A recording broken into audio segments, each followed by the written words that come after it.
இந்த நிகழ்ச்சியை பார்த்து கொண்டிருக்கிறவங்க யாவருக்கும் என் அன்பின் நல்வாழ்த்துக்கள். தலைமை ஆசிரியராக பணியாற்றி விஆர்எஸ் கொடுத்து விருப்ப ஓய்வு பெற்று இப்போ விருதுநகர் மாவட்டத்தில் ஆண்டவருக்காக இலக்கிய ஊழியம் பண்ணும் லைட்ஸ் ஆஃப் த வேர்ல்டு மினிஸ்ட்ரிஸோட ஸ்தாபகர் திரு ஜான் ஸ்டீஃபனையை சந்தித்து நேர்காணல் எடுக்க தான் விருதுநகர் வந்திருக்கோம். வாங்க வீடியோக்குள்ளே போகலாம். இந்த நிகழ்ச்சி நோக்கம் என்ன அப்படின்னா, உங்கள் அழைப்பு, தேவ தரிசனம், ஆண்டவர் எப்படிலாம் ஊழியத்தில் திட்டம் கொடுத்து பயன்படுத்துகிறாங்க, இந்த ஊழியத்தில் கத்துடும் நாம எப்படிலாம் மகிமைப்படுது, இதை குறித்து பேச போகிறோம். மக்களுக்கு இதை குறித்து தெரிவிக்க போகிறோம். வாங்க நிகழ்ச்சிகளை போகலாம். நம்முடைய ப்ராஜெக்டினுடைய முதல் சீசன் இதுதான், மை குட் புக். இது ஆங்கிலம் மற்றும் தமிழ்ல இதை ரிலீஸ் பண்ணியிருக்கிறோம். World first app integrated book. இது போல மொத்தம் 12 சீசன் புக்கு. அதாவது ஒவ்வொரு பாடத்திலையும் 7 பாடங்களும் 12 சீசனும் தொடர்ந்து வரும். எல்லா இந்திய மொழிகளிலும் வரும் என்பதை அன்பாக தெரிவித்துக் கொள்கிறேன்.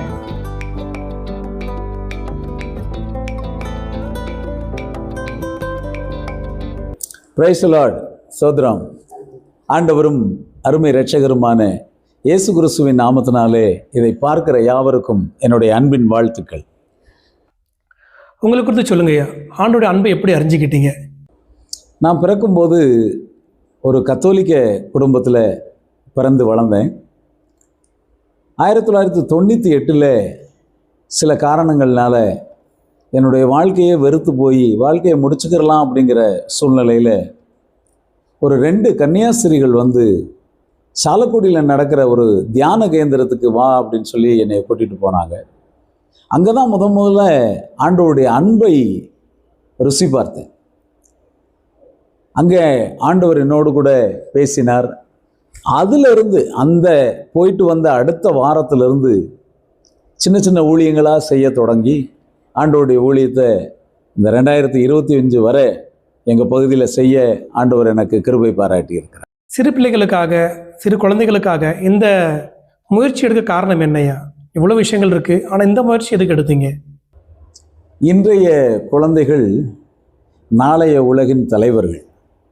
இன்றைக்கி சின்ன பிள்ளைங்களாக இருக்கிறவங்க பின்னால் ஒரு மிகப்பெரிய ஆளுமையாக வளர்ந்து வர்றாங்க. ஸோ அந்த அடிப்படையில் பார்க்க போனால் வேதம் சொல்லுகிறது, உன் ஆகாரத்தை தண்ணீரில் போடு, அநேக நாட்களுக்கு பின் அதன் பலனை காண்பாய் அப்படின்னு. ஸோ அந்த அடிப்படையில் ஒரு சிறுவர்களுக்கு ஆண்டோடைய வார்த்தையை தெளிவாக நாம் புரிய பண்ணணும்னா அது அநேக ஆண்டுகளுக்கு பின்னால் அது மிக பிரயோஜனமாக இந்த சமுதாயத்துக்கு மட்டும் இல்லை, கிறிஸ்தவ உலகத்துக்கு மிக பிரயோஜனமாக இருக்கும் அப்படிங்கிறது என்னுடைய ஆழ்ந்த நம்பிக்கை. இன்றைக்கி இருக்கிற கிறிஸ்தவ பிள்ளைங்க மத்தியில் வித்தியாசம் பண்ணுனா அவங்க மனசில் பதியுன்னு சொல்லி இந்த சிந்தனை எப்படி வந்துச்சு?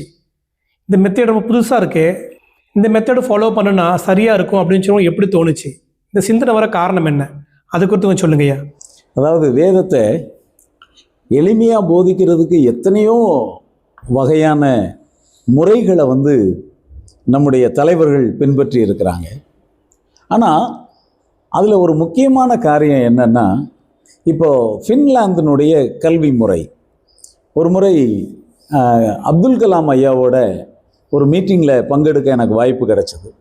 அப்போ அந்த மீட்டிங்கில் அப்துல் கலாம் ஐயா சொன்ன ஒரு காரியம் என்னென்னா, சிறு குழந்தைகளுக்கு ஆப் மூலமாக, அதாவது மொபைல் மூலமாக நேரடி காட்சிகளை நம்ம விளக்கி சொன்னோன்னா அந்த நேரடி காட்சிகளை அவங்க மனதில் அவங்க பார்த்து மனதில் பதிய வைக்கும்போது அது பல ஆண்டுகளுக்கு பிரயோஜனமாக இருக்கும் அப்படிங்கிறத சொன்ன விஷயம் என்னை கவர்ந்தது. ஃபின்லாந்தில் 7 வயசுக்கு மேலே தான் கல்வியே ஸ்டார்ட் பண்ணுறாங்க அப்படின்றத சொன்னாங்க. அது எனக்கு ரொம்ப பிரயோஜனமாக இருந்துச்சு. அதனால் நம்முடைய கிறிஸ்தவ உலகில் இப்போ இருக்கக்கூடிய பிள்ளைங்களுக்கு ஏதாவது ஒரு வித்தியாசமான முறையில் அவங்களோட மனசில் பதிகிற அளவுக்கு ஏதாவது ஒரு ஆப் மூலமாகவோ ஒரு டூல் மூலமாகவோ இந்த பைபிள் எஜுகேஷனை டீச் பண்ணணுன்றதான் என்னுடைய ஆசை. அதுக்காக உருவாக்கப்பட்டது தான் இந்த ஆப். புத்தக ஊழியம் தொடங்கணும், ஏன்னா ஊழியங்கள் பல இருக்குது, ஆனால் புத்தக ஊழியம் பண்ணணுங்கிற அந்த பாரம் எப்படி வந்துச்சு? நீங்கள் இந்த புத்தக ஊழியத்தில் பயணிக்க ஆரம்பிக்கும் பொழுது முதல் தொடக்கம் எப்படி இருந்தது? அது குறித்து சொல்லுங்கய்யா. 2023 ஏப்ரல் 1ஆம் தேதி நான் சென்னையில் ஒரு ஊழியத்துக்காக போயிருந்தப்போ அதிகாலை 2 மணிக்கு ஆவியானவர் என்னை எழுப்பினார். எழுப்பி இந்த புத்தக ஊழியத்தை தொடங்கணும் அப்படிங்கிற ஒரு மிகப்பெரிய பாரத்தை எனக்கு போட்டார்.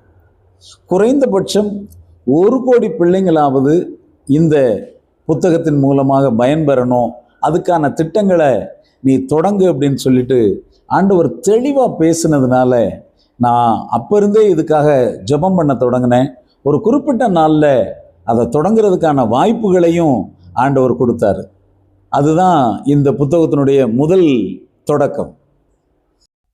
இது ஆண்டவர் திட்டம் தான் அப்படின்னு சொல்லி எப்படி அறிஞ்சிக்கிட்டீங்க? ஆண்டவர் வெளிப்படுத்தின விதம் எப்படி இருந்துச்சு? அதை எப்படிலாம் உறுதிப்படுத்துனீங்க? அந்த உறுதிப்படுத்தின காரியத்தை கொஞ்சம் சொல்லுங்க ஐயா. பல ஆண்டுகளாக இதை செய்யணும் அப்படின்னு கொரோனா காலத்திலேயே இதுக்கான திட்டமிடல் தொடங்கியாச்சு. ஆனாலும் அதுக்கான ஏற்ற கால சூழ்நிலை சரிவராமல் இருந்தது. அப்போது 2024 ஏப்ரல் 1ஆம் தேதி ஆவியானவர் அதை சொன்னதுக்கு அப்புறம் ஒரு 3 தீர்க்கதரிசிகள் மிக தெளிவாக இதை நீங்கள் செஞ்சே ஆகணும், இது ஆண்டவருடைய திட்டம், அதனால் இதை தொடங்குங்கன்னு சொல்லிட்டு தெளிவான தீர்க்க தரிசனங்கள் வந்ததுனால ஆகஸ்ட் 15ஆம் தேதி இதனுடைய வேலையை தொடங்கணும். தொடங்கும்போது கூட உடனடியாக அதை செய்யலை. ஒரு 40 நாட்கள் இதற்காக ஜெபித்து, நானும் என்னுடைய மனைவியும் என்னுடைய நண்பர்களும் சேர்ந்து இதுக்காக ஜெபித்து விட்டு அதுக்கப்புறம் தொடங்கணும். இது ஆண்டவருடைய கிருபையில் இன்னைக்கு மிகப்பெரிய லெவலில் வளர்ந்து வந்திருக்கு. ஐயா, நீங்கள் அடிக்கடி புத்தக ஊழியன்னு சொல்கிறீங்க, அப்ளிகேஷன் சொல்கிறீங்க, நவீன முறைன்னு சொல்கிறீங்க. ஆனால் இதில் எதுவுமே சரியாக புரியாமல் இருக்கே ஐயா. அதில் எத்தனை புத்தகம் இருக்கும், அது விதம் எப்படிப்பட்டது, அது குறித்து கொஞ்சம் தெளிவாக சொல்லுங்க ஐயா. கிறிஸ்தவ இலக்கிய உலகத்தில் ஆதிகாலம் முதல் இன்னைக்கு வரைக்கும் அநேக புத்தகங்களை பரிசுத்தவான்கள் எழுதியிருக்கிறாங்க. எழுத்து மூலமாக தான் அநேக தகவல்களை நம்முடைய மக்களுக்கு, அடுத்த ஜென்ரேஷனுக்கு நம்ம கொண்டு போயிட்டுருக்கோம். ஸோ அந்த அடிப்படையில் இப்போ ஒரு நவீன உலகம், ஒரு வித்தியாசமான பிள்ளைங்க நவீன யுக்திகளை பயன்படுத்துகிறாங்க. ஸோ இந்த காலகட்டத்தில் பிள்ளைங்களை கவரத்தக்க வகையிலையும் அதே சமயத்தில் வேதத்தில் உள்ள சத்தியங்களுடைய அடிப்படை மாறாமலும் நம்ம ஒரு புத்தகம் உருவாக்கியிருக்கிறோம். அந்த புத்தகத்தோட பேர் மை குட் புக். இந்த தலைப்பில் நம்ம மொத்தம் 12 புத்தகங்கள் உருவாக்கிறோம். இப்போது உங்ககிட்ட இந்த புத்தகம் இருக்கா? அதை பார்க்க முடியுமா? எனக்கும் அந்த புத்தகத்தை பார்க்கணுன்னு ரொம்ப ஆர்வமாக இருக்குது. அந்த புத்தகத்தை விசேஷம் என்னெல்லாம் இருக்கும், அதை குறித்து கொஞ்சம் சொல்லுங்களேன். நிச்சயமாக, இதுதான் நம்முடைய மை குட் புக்.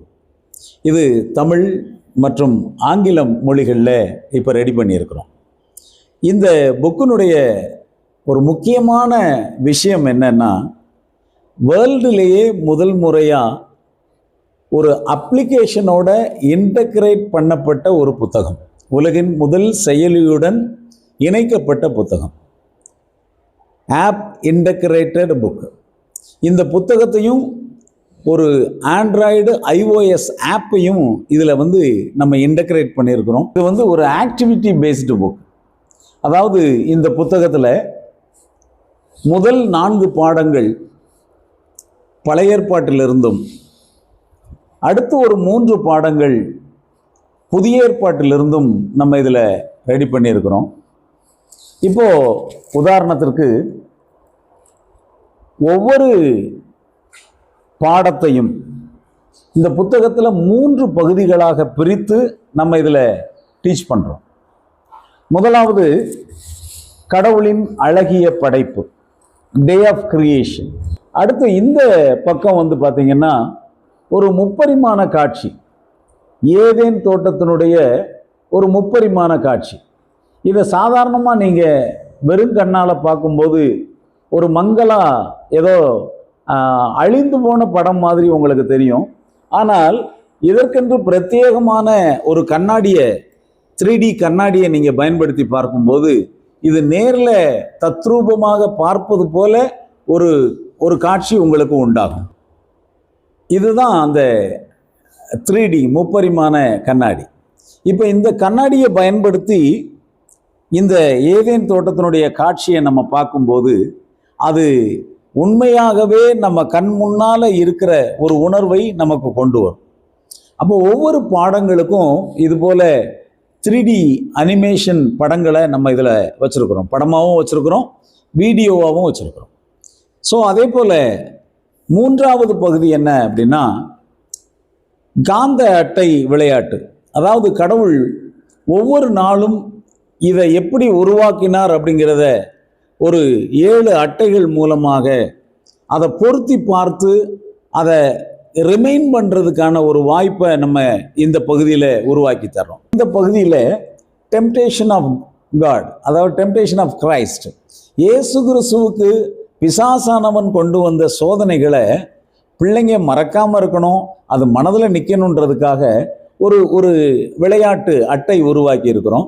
அந்த விளையாட்டு அட்டை என்னன்னா முயன்று பார் பின் திருப்பிப்பார் அப்படிங்கிற தலைப்பில் வச்சிருக்கிறோம். இப்போ உதாரணத்திற்கு இயேசு எங்கு யாரால் ஞானஸ்நானம் பெற்றார், இது குழந்தைகள்கிட்ட முதலாவது நம்ம கேட்குற கேள்வி.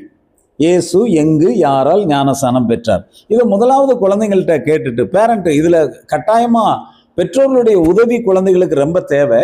அந்த அடிப்படையில் இந்த கேள்வியை கேட்டுட்டு அதுக்கப்புறம் இதை ஓப்பன் பண்ணால் இயேசு எங்கு யாரால் ஞானஸ்நானம் பெற்றார், யோர்தான் ஆற்றில் யோவான் ஸ்நானகனார். இப்போ உதாரணத்துக்கு இன்னொரு கேள்வி எடுத்துக்கிட்டோம்னா இயேசுவுக்கு பிசாசு கொண்டு வந்த 2வது சோதனை என்ன அப்படின்னா அந்த குழந்தைங்களுக்கு பதில் தெரியலைன்னா இதை ஓப்பன் பண்ணும்போது நீர் தேவனுடைய குமாரனே ஆனால் தாழ குதியும். அப்போ அதுக்கு இயேசு கிறிஸ்து என்ன பதில் சொன்னார், உன் தேவனாகிய கர்த்தரை பரீட்சை பாராதிருப்பாயாக. அந்த ஆன்சரையும் நம்ம இங்கே வச்சிருக்கிறோம். அப்போ பிசாசு என்ன சோதனை கொண்டு வந்தான், அந்த சோதனையை இயேசு எப்படி மேற்கொண்டார் அப்படிங்கிறத இந்த விளையாட்டில் நம்ம வச்சிருக்கும் போது இந்த டெம்டேஷன் ஆஃப் கிரைஸ்ட், இயேசு கிறிஸ்துனுடைய சோதனைகளை குழந்தைங்க நல்ல முறையில் மனசில் வச்சு இந்த வாழ்க்கையில் வரக்கூடிய போராட்டங்களையும் அவர்கள் எதிர்கொள்ள இதில் நம்ம வழிவகை பண்ணியிருக்கிறோம். அப்போது ஒரு பாடத்தை கடவுளின் அழகிய படைப்பு, அதாவது கடவுள் இந்த உலகத்தை உண்டாக்கினதை படம் வரைதல் மூலமாக 3D அனிமேஷன் பார்ப்பதன் மூலமாக இதுபோல் ஆக்டிவிட்டி கேம் விளையாடுவதன் மூலமாக இந்த குழந்தைங்க அதை பார்க்கும்போது அவங்களுடைய மனதில் ஆழமாக பதியும், அநேக நாட்கள் அது நினைவில் நிற்கும். அப்படிங்கிறதுக்காகத்தான் இந்த ப்ராஜெக்டை நம்ம உருவாக்கியிருக்கிறோம். இதுபோல் எல்லா பாடங்களுக்கும் ஒவ்வொரு பகுதியிலையும் ஒவ்வொரு விசேஷமான விளையாட்டுகளை ஆக்டிவிட்டி பேஸ்டில் நம்ம இதில் வச்சுருக்கிறோம். அதனால் குழந்தைங்க உண்மையிலேயே இதை பயன்படுத்தும் போது நிச்சயமாக அவங்களுக்கு நல்ல முறையில் மனதில் பதியும், அது எதிர்காலத்தில் அவங்க வாழ்க்கையில் மறக்காமல் இருக்கும். அப்படிங்கிறது தான் இந்த புத்தகத்தினுடைய அடிப்படை தன்மை. இந்த புத்தகத்தில் 3D பிக்சர் இருக்குது, ஸ்டோரிஸ் இருக்குது, ஆக்டிவிட்டீஸ் இருக்குது, ரொம்ப வித்தியாசமாக இருக்குங்க. இதெல்லாம் போக வேற எது இருக்கா, இல்லை இது மட்டும்தான் இருக்கா, வீடியோக்கள் இருக்கா? வீடியோ மூலயமா சின்ன பிள்ளைகளுக்கு நீங்கள் என்ன கருத்து சொல்ல வரீங்க, அதை குறித்து கொஞ்சம் சொல்லுங்களேன். நல்ல ஒரு கேள்வி. அதாவது நான் முதல்லையே சொன்னேன், உலகின் முதல் செயலுடன் இணைக்கப்பட்ட புத்தகம், world first app integrated book. இந்த புக்கை என்ன பண்ணியிருக்கிறோன்னா ஒரு ஆண்ட்ராய்டு iOS ஆப்போட நம்ம இன்டகிரேட் பண்ணியிருக்கோம். இதுதான் மேலே இருக்கிற அந்த 3வது 4வது இடத்துல இருக்கிறது தான் நம்மளுடைய லோகோ. இப்போது ஃபார் எக்ஸாம்பிள் இந்த லோகோவை நீங்கள் ஆன் பண்ணிட்டீங்கன்னாலே இதில் ஒரு கெட்ஸ் ஆப் அப்படிங்கிற ஒரு அப்ளிகேஷனை நீங்கள் பார்க்க முடியும். கெட்ஸ் ஆப், GETS APPS, இந்த ஸ்பெல்லிங்கில் ஒரு ஆப் நம்ம ரெடி பண்ணியிருக்கணும். இந்த ஆப் இந்த புக்கோட இன்டகிரேட் ஆகிருக்கு. அதாவது இந்த புக்கை யாரெல்லாம் வாங்குகிறாங்களோ வாங்குறவங்களுக்கு இந்த ஆப்பை ஃப்ரீயாக டவுன்லோட் பண்ணிக்கலாம். ப்ளே ஸ்டோர்லேருந்து ஃப்ரீயாக டவுன்லோட் பண்ணிக்கலாம். இந்த ஆப்பில் தான் அவ்வளவு காரியங்களும் இருக்குது. உதாரணத்துக்கு நம்ம 7 பாடங்கள் சொன்னோம். அதாவது உலகத்தினுடைய தொடக்கம், 2வது ஆதாம் ஏவாள், அடுத்து காயின் ஆபேல், அடுத்து நோவா. அதுபோல் புதிய ஏற்பாட்டில் இயேசு கிறிஸ்துனுடைய பிறப்பு, அடுத்து அவருக்கு ஏற்பட்ட சோதனைகள், கானா ஊரில் நடந்த அற்புதம், இது எல்லாத்தையுமே நம்ம இந்த புக்கில் பாடங்களாகவும் அதை படங்களாகவும் வடிவமைத்திருக்கிறோம். ஆனால் அதே சமயத்தில் நீங்கள் இந்த ஆப்பை ஓப்பன் பண்ணீங்கன்னா இந்த ஆப்பில் இந்த 7 பாடங்களையும் வீடியோவாக நீங்கள் பார்க்க முடியும். வீடியோன்ன உடனே சாதாரணமாக எங்கேயோ நம்ம காப்பி பண்ண வீடியோ இல்லை, இது நம்முடைய டீம் சிறப்பாக நமக்கென்று பிரத்யேகமாக உருவாக்கப்பட்ட வீடியோக்கள். இந்த வீடியோவில் என்ன ஒரு பியூட்டி அப்படின்னா, இந்த வீடியோவில் ஃபர்ஸ்ட் ஆஃப் பைபிளில் உள்ள கருத்தை அப்படியே பிரதிபலிக்கிறதா இருக்கும். செகண்ட் ஆஃப் இந்த பைபிள் பாடத்தின் மூலமாக இன்றைய சமூக நிலை என்ன அப்படிங்கிறதை நம்ம சமுதாய சிந்தனையோட ஒரு வீடியோ உருவாக்கி இருக்கிறோம். அப்போ குழந்தைங்க இதை பார்க்கும்போது ஒரு பைபிள் பாடத்திலிருந்து இன்றைய சமூக நிலைக்கான பாடத்தையும் சேர்த்து படிக்கிறதாக இது இருக்கும். அது மட்டும் இல்லாம 7 பாடங்களுக்கு எப்படி வீடியோ ரெடி பண்ணியிருக்கிறோமோ அதுபோல 7 பாடங்களுக்கும் நம்ம விசேஷித்த வீடியோ கேம்களை உருவாக்கி இருக்கிறோம். இந்த வீடியோ கேம்கள் இதுவரையிலும் யாரும் பண்ணாத அளவுல இருக்கும். இப்ப இந்த 7 பாடங்களுக்கும் தகுந்த 7 வீடியோ கேம்கள். அதே சமயத்துல பிள்ளைங்க மொபைலுக்கு அடிக்ட் ஆகிடக்கூடாது, எந்நேரமும் அடிமையாகி ஆகிவிடக்கூடாது என்பதற்காக அதை ஒரு சிறிய அளவுல, அதாவது 3 லெவல் தான், அதிகமான நேரங்கள் அதுல விளையாட முடியாது, அதுக்கான வாய்ப்பு இல்லை. முதலாவது ஒரு சாதாரணமா உள்ளது, அடுத்து ஒரு கடினம், அதை காட்டிலும் மிக கடினம். இந்த 3 லெவல்ல தான் இந்த வீடியோக்களை நம்ம ரெடி பண்ணி இருக்கிறதுனால குழந்தைங்களுக்கு இந்த வீடியோ விளையாட்டுகள் மூலமாக நல்ல கருத்துக்களை, அவசியமான கருத்துக்களை மக்கள் புரிந்து கொள்ளக்கூடிய அளவுல நம்ம இதை உருவாக்கி இருக்கிறோம்.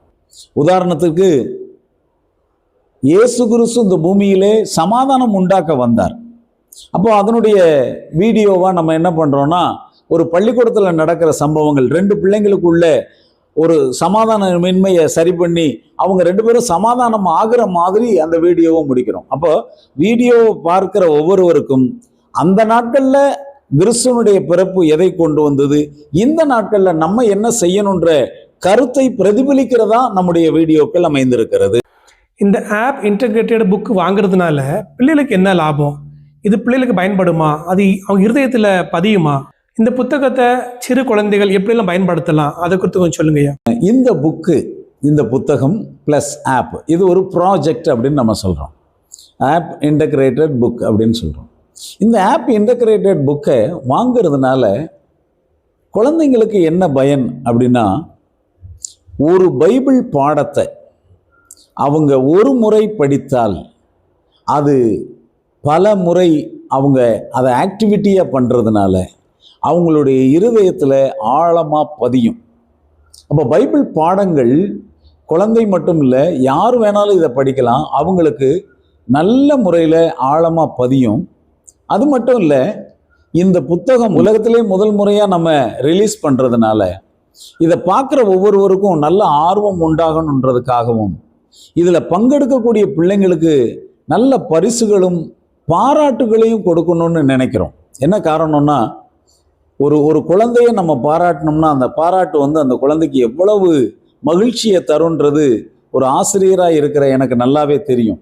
அதனால இந்த புத்தகத்தை பயன்படுத்துறதுனால, இந்த புத்தகத்தை அந்த ஆப்பில் அவங்க இன்டகிரேட் பண்ணி பண்ணும்போது, இவங்க இந்த புத்தகத்தில் படம் வரைஞ்சாலும் அதுக்கு ஒரு மார்க் உண்டு. அடுத்து அந்த புத்தகத்தில் படம் வரைஞ்சதை எங்களுக்கு அந்த ஆப் மூலமாகவே எங்களுக்கு அனுப்புறதுக்கான வாய்ப்புகளும் நாங்கள் வச்சுருக்கிறோம்.